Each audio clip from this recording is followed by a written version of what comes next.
धन्यवाद अध्यक्ष महोदय, आपने मुझे इतने गंभीर और ज्वलंत मुद्दे पर बोलने का मौका दिया है। अध्यक्ष जी, मैं साल 2013 से इस सदन की सदस्य हूँ। आज साल 2023 चल रहा है, लगभग एक दशक हो गया। इस एक दशक में दर्जन भर से भी ज्यादा बार ये सम्मानित सदन दिल्ली की बेटियों की सुरक्षा, दिल्ली के लोगों की न्यायिक व्यवस्था, दिल्ली में प्रशासन के साथ साथ अनुशासन पर गंभीर घंटों घंटों चर्चा कर चुका है। दुर्भाग्यपूर्ण, हम इस सदन में चर्चा कर कर जाते हैं, अपने विचारों को, अपनी सोच को, सामने बैठे लोगों की जिम्मेदारी को सुनिश्चित करने के लिए पूरी ऊर्जा के साथ अपने वक्तव्य को रखते हैं, लेकिन अंत में सदन खत्म, बात खत्म, चिंता खत्म।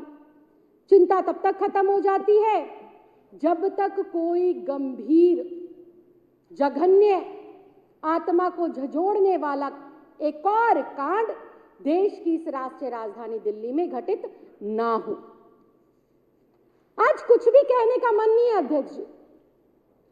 आज ना कोई दो लाइनें दोहराने का मन है, ना पक्ष के ऊपर विपक्ष के ऊपर कोई छीटाकशी करने का मन है। आज एक अपने आप को देश की बेटी इस तरह से बेबस महसूस कर रही है कि वो जाए तो जाए कहां। स्कूल पढ़ने जाती है, मासूम है, वहां उसकी अस्मिता, उसकी इज्जत के ऊपर खतरा मंडराता रहता है। कॉलेज पढ़ने जाती है, वहां पर उसको हर वक्त एक अनजाने लोगों का भय और डर सताता रहता है। दफ्तर में या कहीं और काम करने जाती है तो एक खौफ का माहौल उसके मन में रहता है, या खुद कोई बहुत बड़ी अफसर या बहुत बड़ी राजनीतिक पृष्ठभूमि पर क्यों ना हो, तब भी उसके मन के अंदर एक भय, एक खौफ हर वक्त मौजूद रहता है। आज देश को आजाद हुए 75 साल हो गए और इन 75 सालों के अंदर बारी बारी से चुनकर आई हुई सरकारों की जो सबसे बड़ी विफलता रही, वो आज तक अपनी आधी आबादी को ये विश्वास नहीं दिला पाए कि जिनको तुम चुनकर लाते हो वो तुम्हारे लिए मजबूती से खड़े हैं, तुम्हारी सुरक्षा को सुनिश्चित करने के लिए दिन रात एक करेंगे। अध्यक्ष जी, मैंने पिछली दौरान भी अपने वक्तव्य के वक्त एक बात कही थी और उस वक्तव्य की लाइनों को मैं आज फिर दोहराना चाहती हूं। साल 2012-13 का वो मंजर आप याद करिए जब निर्भया कांड हुआ था। सड़कों पर, चौक पर, चौराहों पर, गांव में, कूचों में एक जन सैलाब निकला न्याय दिलाने के लिए। उस जन सैलाब ने पूरे देश के अंदर एक ऐसा माहौल बनाया कि उस वक्त की जो केंद्र की सरकार थी वो अर्श से फर्श पर आ गई, और उस वक्त की जो दिल्ली की सरकार थी वो भी एक आंकड़े में सिमट कर रह गई। फिर साल 2013 के बाद इस देश में दो अलग अलग सरकारें स्थापित हुई। इन दोनों अलग अलग सरकारों से लोगों ने, और खास कर देश की आधी आबादी जिन्होंने देखा इनके प्रतिनिधियों को अपनी सुरक्षा के लिए संघर्ष करते हुए, उन्होंने इनके ऊपर अति गंभीर तरीके से एक बिल्कुल ही लाइन पार करते हुए विश्वास जताया।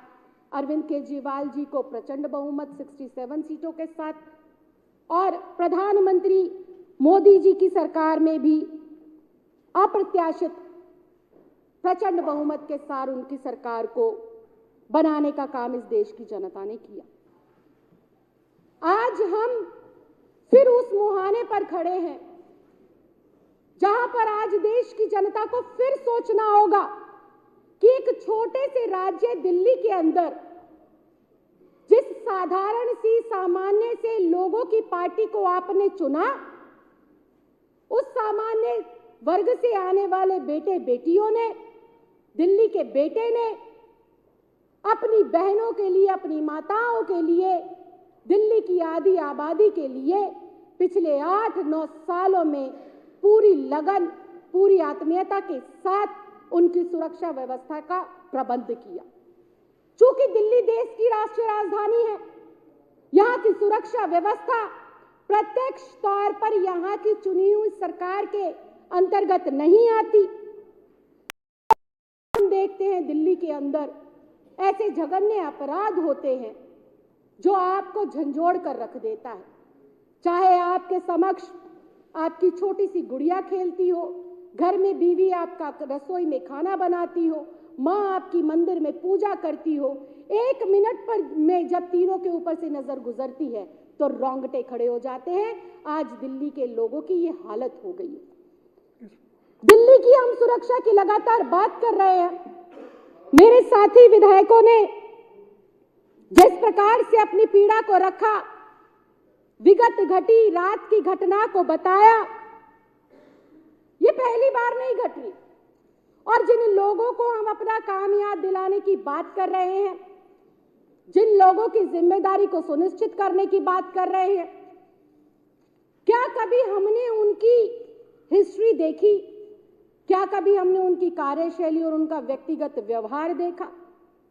अध्यक्ष जी, राष्ट्रीय राजधानी दिल्ली, जिसकी लॉ एंड ऑर्डर की, सुरक्षा की व्यवस्था प्रत्यक्ष तौर पर केंद्र की चुनी हुई सरकार के अंतर्गत आती है, उसमें बैठा हुआ मौजूदा प्रधानमंत्री जब किसी राज्य का मुख्यमंत्री हुआ करता था तो वो महिलाओं की जासूसी कराने में आरोपित है।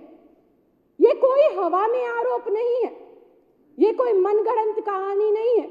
ये बड़े बड़े उस वक्त के न्यूज़पेपर्स में छपा, आज भी रिकॉर्ड में है।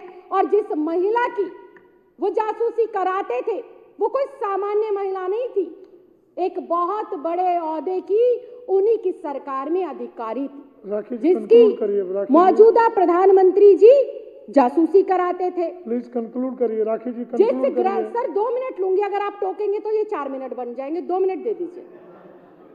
जिस गृह मंत्री के कंधों पर दिल्ली की सुरक्षा की जिम्मेदारी है, जिस गृह मंत्री को देश के लोग और दिल्ली के लोग इस आस से और इस उम्मीद से देखते हैं कि कभी तो ये व्यक्ति प्रदेशों की सरकार के तोड़ मरोड़ के काम से बाहर आएगा, कभी तो ये व्यक्ति खरीदो फरोख्त विधायकों की करने से इसको थोड़ा समय मिलेगा, कभी तो ये व्यक्ति अपनी तड़ी पार की मानसिकता को परे रखकर एक बाप, एक पिता और एक भाई की जिम्मेदारी को का एहसास करते हुए एक गृह मंत्री के रूप में दिल्ली की बेटियों की सुरक्षा सुनिश्चित करेगा। लेकिन दुर्भाग्यवश देश के न्यायाधीशों ने संविधान की मर्यादा को रखते हुए जिस व्यक्ति को नामजद तड़ी पार घोषित किया हो, तो उससे मैं क्या, विपक्ष क्या, पक्ष क्या, उनके घर की खुद की बहन बेटियां सुरक्षा की कभी उम्मीद नहीं कर सकती। इसके साथ साथ बार बार मेरे साथी विधायक कह रहे हैं एलजी महोदय अपना काम नहीं करते, एलजी महोदय अपनी जिम्मेदारी को सुनिश्चित नहीं करते। तो ऐसा नहीं है, एलजी महोदय अपने काम बड़ी बेखूबी से करते हैं। वो अपनी जिम्मेदारी को बड़े ही डेडिकेशन के साथ, पूरी विनम्रता के साथ निभाते हैं। उनका काम ही है चुनी हुई सरकार के कामों में रोड़ा अटकाना। उनका काम ही है कि वो अपने जो आका है उनकी ताल पर नाचना, और उनका काम ही है कि जो पुलिस के लोग हैं, जो लॉ एंड ऑर्डर है, उनसे पैसा बटोरना। ऐसा कोई पुलिस वाला नहीं है। ये सब लोग गलत कह रहे हैं अध्यक्ष जी कि पुलिस काम नहीं करती।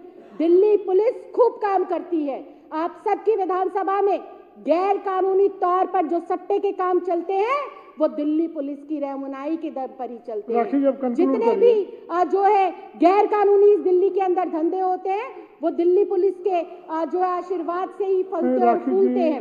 हम जिस एलजी महोदय 2 मिनट जिस एलजी महोदय से हम लोग जिस एलजी महोदय से हम लोग हमारी दिल्ली की बहन बेटियों की सुरक्षा सुनिश्चित करने की गुहार लगा रहे हैं, उम्मीद लगा रहे हैं, भाइयों बहनों वो उम्मीद लगाने की आपको बिल्कुल जरूरत नहीं है, क्योंकि अंततः वो उम्मीद टूटनी है, क्योंकि वो खुद व्यक्ति महिला विरोधी है।